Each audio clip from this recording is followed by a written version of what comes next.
Hello, everyone. Welcome back to the Yes Dear podcast. I'm here with my husband, Patrick Lyons. I said that right. Y'all just missed. I just had a blooper that we should have kept on, but we didn't. Yeah, But 3 times to get the intro right. yeah, just because I couldn't get my words out. So I apologize, but here we are. Welcome. Today we are going to be talking about a it's a marriage model that we learned, gosh, 20 years ago. Yeah, It helped 20. us understand. It was 20 years ago, right? Actually, yeah, it was 21? 20 years ago. It was February of 2024. Excuse me, February of 2004. 2003. 2004, you're right. Yeah, February 20, Well, it's a 20. model. Yeah, it's a model that we learned that really just helped us keep an understanding of the daily of what we're going through to be able to push through, but also big vision of what marriages go through. And we think it's going to be very helpful for you if you are struggling. If you're not, maybe you're about to enter into a struggle. And so this is just really helpful as you repair, as you are trying to work on some things. And somewhere along the way, as my husband, I'm going to let him explain it because he explains it really well. But just think of your own marriage or where you are personally, not even where your marriage is, but where you are personally in your marriage. Because along the way, you're going to find yourself in one of these categories, areas, I should say, in your marriage. And you may not be in it in your entire marriage. It may be a certain part of your marriage or in life. So just pay attention, take note of where you personally are. And then we'll talk more about that after he explains it. Yeah.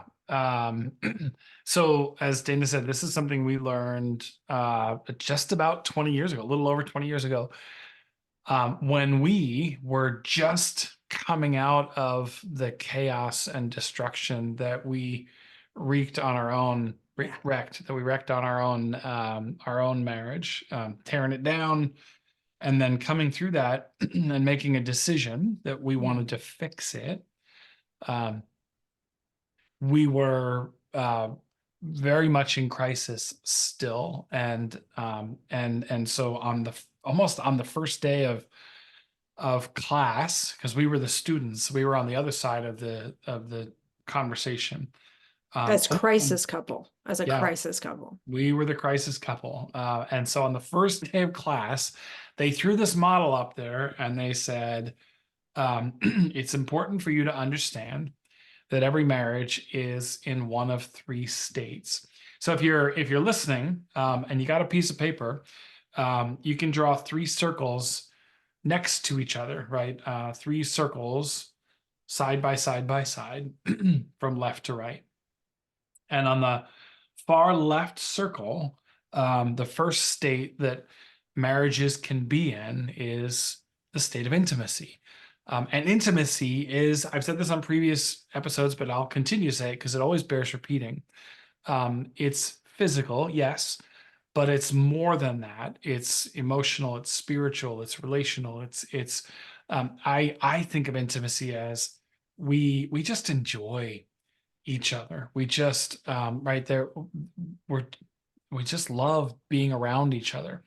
The times are fun. We complete each other's sentences. We know what the other person is thinking. There's laughter, there's joy, we can be honest and open and authentic with each other without fear of rejection. And right, in fact, there's not only no fear of rejection, there's acceptance.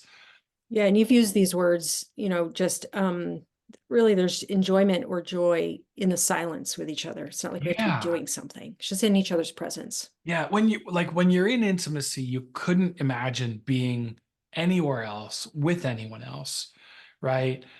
That's intimacy. That's that state that we all want to be in. And I believe that exists, that possibility exists for every marriage. Yeah. If you're listening, no matter where you are, no matter what of these 3 states you're in, that does exist for you. That is possible.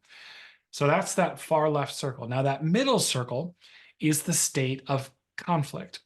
And conflict is pretty much exactly what it sounds like, where it means there's a lot of discussion, arguing, right? Negotiation. And it doesn't even mean fighting. Sometimes there's fighting, but it means we got issues. It means we got to work things out. It means we've got to talk, we've got to communicate. And I think a lot of couples think of conflict as a bad thing. And you could, I think a lot of people would say they are conflict avoidant. Nobody likes conflict. It's uncomfortable. It's awkward. It's risky. It can be unsafe. But I always like to remind every couple that conflict is a great thing. Like when your spouse is in conflict with you, it has the potential to be a great thing because conflict tells me you care. Yeah. Conflict tells me like this matters to you. You're willing to go to bat over this. You're not going to just walk away and go, whatever, right? Have you ever had a fight where somebody does that and they walk in they walk away and they go, whatever. Yep. And what do? You want to go, get back here. Like, You no, actually have said that to me. You have. no. Yes, because I've been like, whatever. Done. You're like, get back. No, we're not done here. Oh, I thought you meant I said whatever. Because No, I've said whatever in my withdrawal, or in just like Yeah. whatever. And you're like, no, come on, we're not done here. Yeah, come on, right? So understand that even though conflict is the state of conflict, obviously, because it's its own circle, it's not the state of intimacy. Yeah.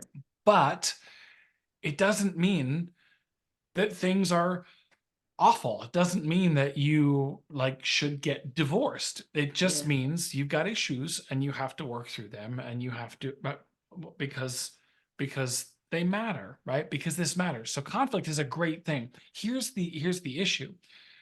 Conflict has the potential to lead to intimacy, but only if we deal with that conflict in healthy ways. Correct. And right, healthy ways means we're creating space for each other. We're seeking to understand. Dana, you often talk about being students of each other, right? That's the challenge, to be a student of your spouse.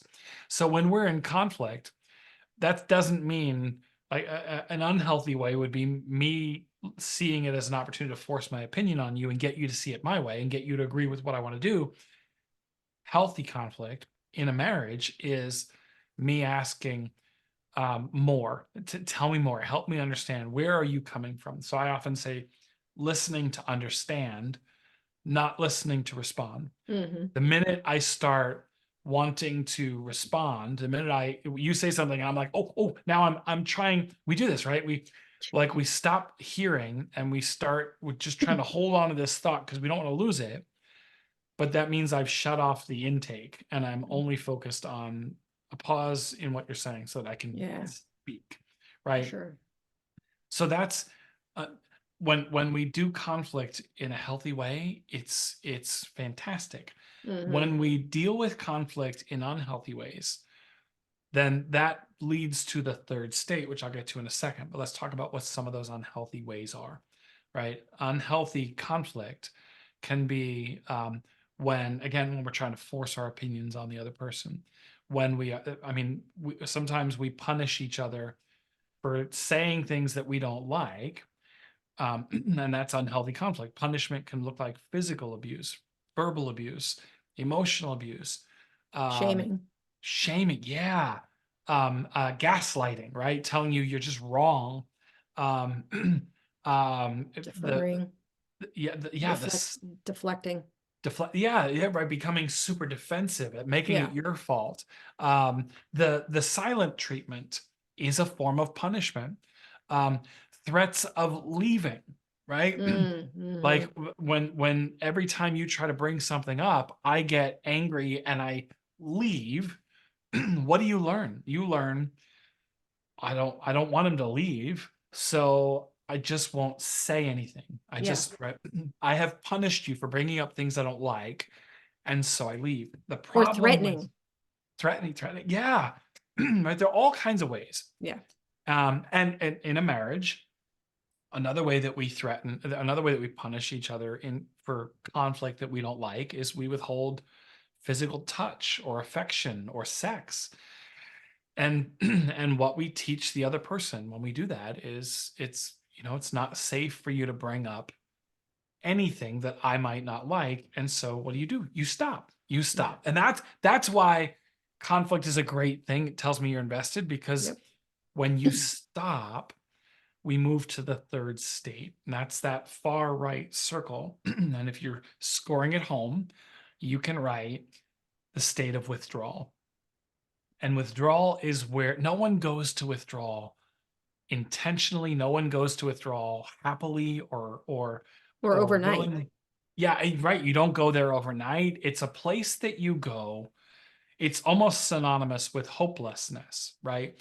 Withdrawal means that you have disconnected emotionally from all of the issues that you encountered, that you were working through in conflict, because for a variety of reasons, it's just not safe. Yeah. Because that's where you like, it's whatever, right? Whatever is withdrawal. You're like, whatever, it's not going to change. You're not going to hear me. This isn't going to end well. You're not Mhm. going to see it my way. And when that happens, it hurts too much to stay invested. Yeah. So we go to withdrawal. Here's what's interesting. In withdrawal, we don't fight. Like there's no fighting in withdrawal. There's resignation, right? Like, it just is what it is. Withdrawal is where most affairs happen. Yeah. Because we've disconnected emotionally from our spouse. All it takes is somebody, right? And what happened? It always happens innocently, Yep. where people can see you are sad or lonely or depressed or disappointed. You're not speaking very positively about your spouse. Somebody else comes along with just a caring ear, Mhm. and you start getting care that you're not getting at home because you're not open to it, because you've disconnected. And it's just like good people fall all the time, right? Yep. So withdrawal is a very dangerous place to be. Withdrawal is where most divorces happen. Um, Here's the most important thing to understand about those three states. And that is, I asked you to draw those circles from left to right. It's very linear. You can connect them with a line that goes through the three of them, because if we are in the state of withdrawal and we want to get to intimacy, which we all do, it's what Yep. we want. If we want to go from withdrawal into intimacy, we have to go first back into conflict. You can't Yeah. just jump over it Yeah. and go into directly, like you can't, go directly to intimacy and do not pass go. You have to go back into conflict. Why? Because all those issues are still there. What you have to do is you have to intentionally reconnect. It's risky, it's vulnerable. It's a choice, Mhm. but it's a choice to do it differently than how you did it before. It's a choice to create safety. Maybe have someone sit in with you, right, to guide you through, to make sure that it's different this time. Because on the other side of conflict is intimacy. Yeah. Well, I love There you go. that. You always say that so well. You're really a good teacher when it comes to like breaking things down to the sense. Probably why we're good. I'm a simple gal and you break things down nice and simple. So we kind of go really well together. Thank you. I like when you do those. You're just saying that because everybody's listening. No, because I learn, I like when you do that. So thank you. And it's really helpful. There are a couple things I was writing down when you said that because, you talked about conflict, how we could punish, each other rather than be a student of one another. Because and we can easily do that, but I find when we come out of being a student, if I don't, I do the physical Dana student here. If I don't do that and have an attitude of being a student of you and being, how can I be the best spouse that you need me to be? Not that the world says, but you need to be. And we're Right. in this engaging, and all of a sudden we're entering into conflict, and I feel triggered and like I want to go in protection mode because I'm afraid. Maybe it's an old habit, that or trait that I've picked up along the way or whatever. If I don't intentionally put myself out there to be a student, the opposite of what I do is self-protect. Mm. I just I think we all do it. We can go into this, well, I do it because, and we could just self-protect, which becomes very self-centered, Yep. and you stop engaging and holding the heart of your spouse in your hand to learn, to understand, to do differently. And we just go into, fighting mode, and we're fighting against each other. And I used to do that, because I was afraid. And so I got to protect, because the one I love is now, I didn't see conflict as good. It was scary. Yeah. I could have 1,000 different things going on up here, but to get them to come out of my mouth in a way that really communicated how I felt, I just didn't know how to do it. And if I did it, I didn't do it well. And I was terrified. So I'd fight. Yeah. I would say, in honesty, right? Self-reflection. I didn't know near what I know now about Sure. creating safety for you. Mhm. So, like, I so desperately wanted to fix everything Yeah. that while you were formulating the words, I was either filling the space with my own, like, because I'm not comfortable with silence, filling the word, Is filling the that why space you with, always talk? I just, well, no, no, now I talk because I'm really interested, and Really? I have a lot of Is that intelligent. what your clients tell you? If you would only listen, that I didn't know that. I'm learning. well, now you know. Oh, Yeah, okay. now you Okay. know. Continue. Sorry. And this is this healthy conflict or is this unhealthy No, conflict? this is just humor. Oh, is that what it is? Okay. Why does it why does humor feel like conflict? Oh, I'm not fighting. Okay, so where was I? I don't know. It was something brilliant. You didn't creating Oh, safety. yeah, creating. So I was either filling the space or I was pulling it out of you. Yeah. I was trying to, like, because I could see that it was stuck, and I didn't. I mean, I could see that you were afraid. It's kind of like grabbing somebody and shaking them and saying, "Why won't you open up to me?" Like, well, like, So you're like, yes, like, how is that helpful? yeah. Instead of creating space, pausing, being comfortable with silence, listening. Um, I One of the greatest phrases, I don't know if I've said it yet in this episode, in our previous episodes or not, but if you're listening and wanting to create more safety for your spouse to be in conflict with you, I learned this that same week that we learned this model, and that is, um, when Dana, when you tell me something that I don't love to hear, Yeah. I can't defend myself. I can't, I can't get defensive. I can't somehow make it your fault. Well, yeah, I did that, but because like, and we all, like, I still make that mistake. Yeah. Really, the best thing for me to do is to say, thank you for sharing that. Thank you for telling me that. What else? Like, what else do I need to know?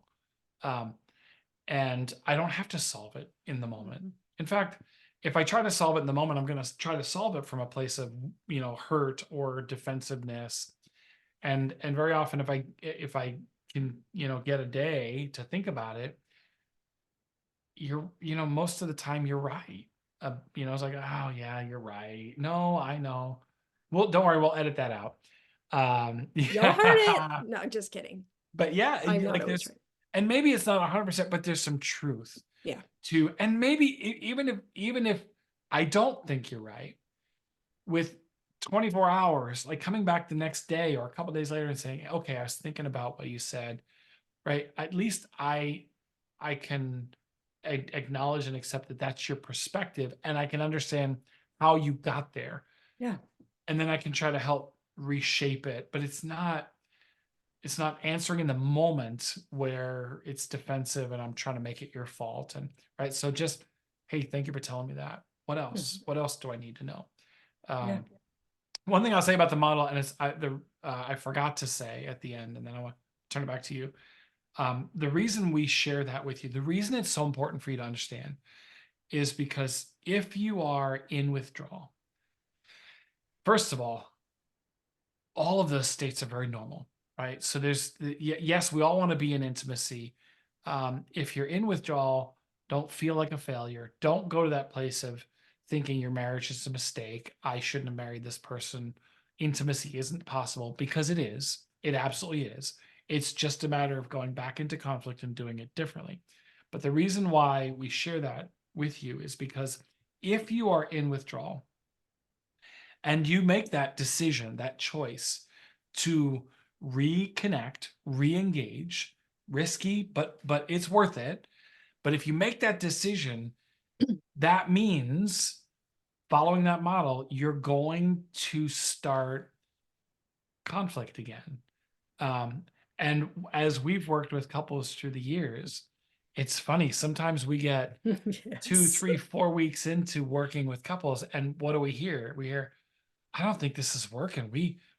We're fighting all the time. Like, at least before, we weren't fighting.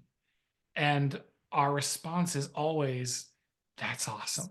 Yeah, it's great. Yeah. Good for you. So just do it differently, right? Yeah. Create space, make it safe, don't punish each other, but don't see conflict as worse than it was before. Because really, the worst place to be is hopeless, is like to have given up, to be in that place of withdrawal.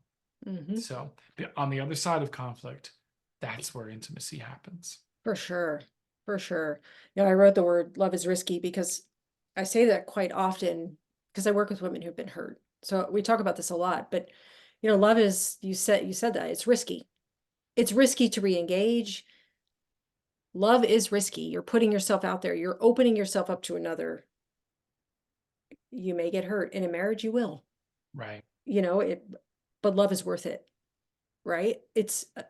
When we said I do, it was risky. Mhm. Nobody promised happily ever after, even though we all dream of that. It's Right. risky. It's risky because there will be hurt, some betrayal, and it doesn't have to be affair, but just betrayed in some way sometimes of Yeah. Unmet something that expectations, happens. like we talked about in our last episode, unmet expectations. Yeah, I mean, just so many different things. So love really is risky, and re-engaging is risky. There are no promises, but you won't know until you start. And I was one who said, prior to us learning this model, intimacy, like I was so in withdrawal, I was hopeless. Mhm. And I was one who said, we never had intimacy, we never will. It was just so far into the future and unattainable. I just thought, there's just no way. And it Yeah. wasn't that I was talking just sexual, because we had sex, but we didn't have intimacy. Right. And so the closeness and the openness and even the rawness that we finally started sharing with one another was so beautiful. It was risky. It was scary to enter in. It was so worth it. Yeah. And some of my most favorite, what I feared would be the hardest, was actually our most beautiful. It's because we actually both re-engaged and went fully in. And where I found you sometimes the sexiest, and where I fell in love with you all over again in a deeper way, was in those moments. It's some of my favorite.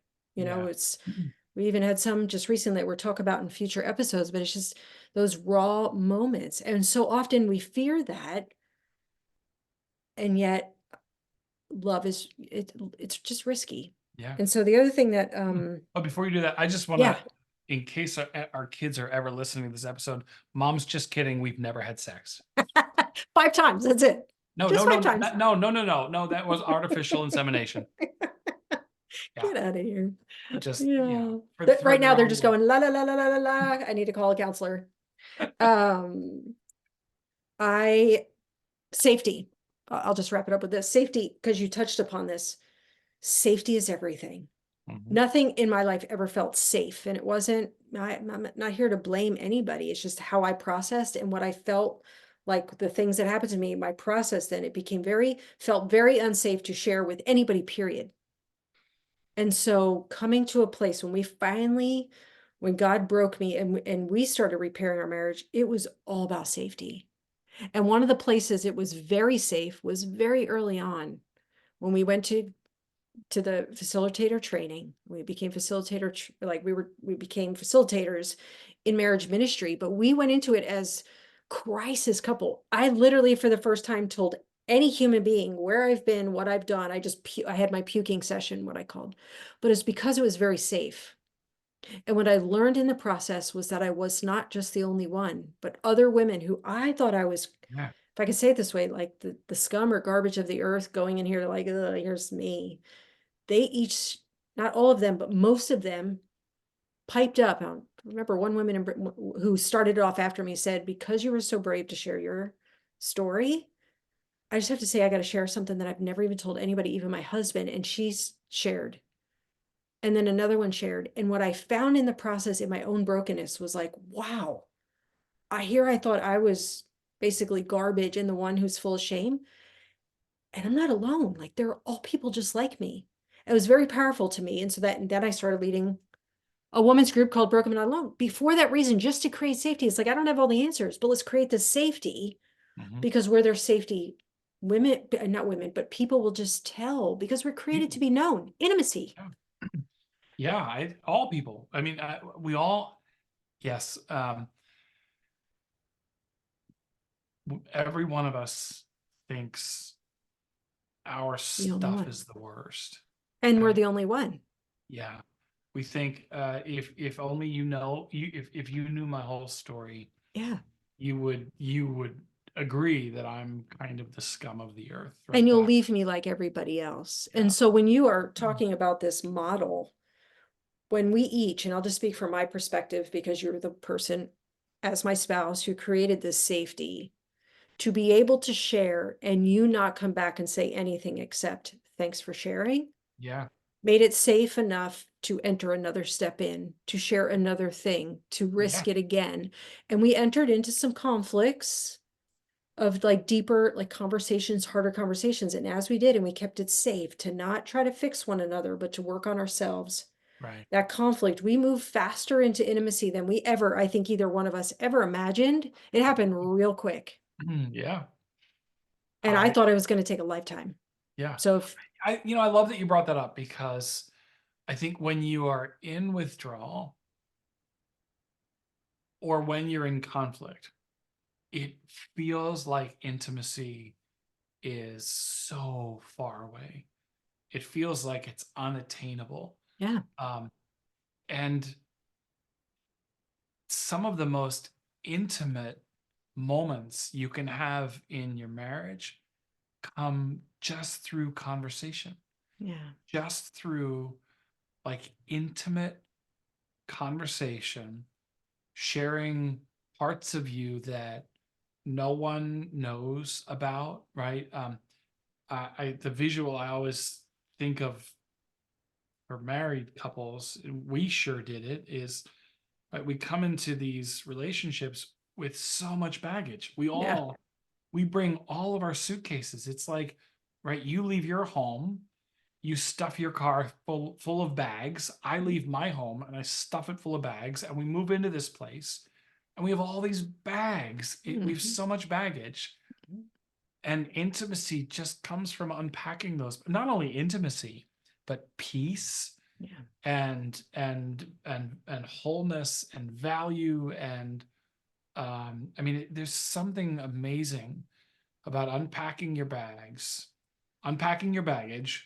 with, I'm not talking about putting it on social media or telling everybody at the office, or I'm certainly not telling all your, I'm not saying guys talk about it over, with your guy friends over poker or yeah, hunting or at the bar, or women share your baggage with your, the girlfriends at the book club, or, in the, no, I'm like sharing it just between each other. yeah, And there's something amazing and powerful and healing mhm, about being fully known and being fully accepted, right? Like mhm, you the worst parts, what I would consider to be the unshareable parts of my story. yeah, You know that, and you still choose to be with me. yeah, You're either crazy or I'm more valuable than I have ever thought, yeah, right? Um, or maybe a little bit of both. But that's the process of like that that alone can be so incredibly intimate. mhm, And guess what flows from that? Like yeah, so So many other much. intimate things. Hmm. So intimacy doesn't have to be let's get naked and and crazy. It's no, like let's have intimate moments of, and to your point, that requires creating that safety, that non-judgment, that like Hmm. it might mean having to stand in when you hear something from your spouse that is a little bit like, "Ooh, I didn't know that." Ooh, okay, but you now get to see or know things about your spouse that no one else knows, and right, and And no you one else want, has to know. right, no one else has, no one else should know, Yeah. and you get to be for them what you really want them to be for you. That's Yeah. risky, but the payoff is intimacy. So we went from withdrawal into conflict. I mean, we've been here several times, and it's not just in one, it's not just a blanketing entire, sometimes it's not your entire marriage. For us back then, it was to me our entire marriage, but then we were in these little pockets. So maybe it was like we were good in one area, but there's just this chronic area that I just withdrew. It's like, whatever. Yeah, And whether I was not in the right season to talk about it, you weren't in a place to really deal with whatever, but it was, it could come and go in seasons as well. But always know that no matter where you are, you can move from withdrawal into conflict into intimacy, which we then called, remember what we call it when we truly experience that intimacy? We call it, we were able to be naked and unashamed. yes, Just meaning like, and I remember learning what intimacy, a definition of intimacy that I so love, but it's this: into me you see. Mm, Intimacy. Into me you see. And it's really allowing somebody beyond the veil of what we hide behind to the rest of the world, and somebody gets to see the good, bad, the ugly, and the fantastic. yeah, And only you get to see that. And when we risk that, it's worth fighting for and showing. Do you take a risk that somebody's going to judge you? Sure. But there's a chance they won't. yeah. Yeah. If, So, yeah, in fact, in all likelihood, they're not going to judge you nearly as harshly as you're judging yourself. correct. So, Yeah. Anything else? Trying to think if um, there's anything else that, no. Can we talk about again how interesting I am? So, hmm. No, yeah, I think we're done here. I guess I did kind of lob that I'm up. just, yeah, I'm just kidding. Well, I hope that this episode helped you. Look, if you are a struggling couple, can I just say you're not alone? There are more like you than not. Yes. So don't look at Facebook or any other social media site and go, wow, they're so happy and we are not. If you go to church and you look around and you think everybody else is happy, but you're not, look, there's always more to a story. There's always more to a picture. So don't just take it at face value. You are not alone. So we hope that all of these episodes, we are here. We just want to give people hope. If you're not struggling now, maybe you will be someday. And so I hope that you will hold on to this, put these tools and lessons that we've learned into practice yourself so that you don't have to get here. And really what fuels me, I'll just say personally, what fuels me and why I do what I do is, yes, I hope that you don't struggle. And if you are struggling, I want to help you. But more than that, more than anything else, is I want this for your children. I want this for your kids, because when a family is totally destroyed and you go through divorce, it is the children who will pay the highest price. And there's no greater gift you could give your kids than learning how to love your spouse. Mhm. Period. Figure it out. And it's worth figuring out. If we can, which we both went to go see attorneys, you can too. You're never too far gone, because you're the last person who will sign those papers. And even if you sign those papers, you can still go back if you choose to. So I just want to encourage you there. We do this for your children.